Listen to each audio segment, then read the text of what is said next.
এইবারে রথের দিনে আমরা চলে গিয়েছিলাম বীরভূমের তারাপীঠে, মা তারার মন্দিরে। ওই দিন আমরা তারাপীঠে মায়ের কাছে ভোগ নিবেদন করেছিলাম। সেই ভোগ আমাদের দাদা মাথায় করে দেখো নিয়ে আসছে। মন্দিরের একটা সাইডে বসেই আমরা সেই ভোগ সবাই মিলে খাবো।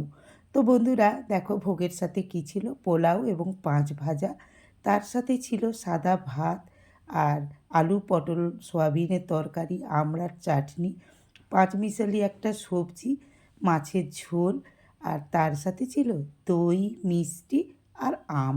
তো বন্ধুরা, যাদের এই প্রসাদ খাবার সৌভাগ্য হয়েছে তারা তো জানোই কী সুস্বাদু এই মায়ের ভোগ। আমার ছিল এই প্রথমবার, আমি ধন্য এই প্রসাদ খেয়ে। তো বন্ধুরা, মায়ের নামে জয়ধ্বনি দিয়ে আজকের ভিডিওটা এখানেই শেষ করছি। জয় মা তারা।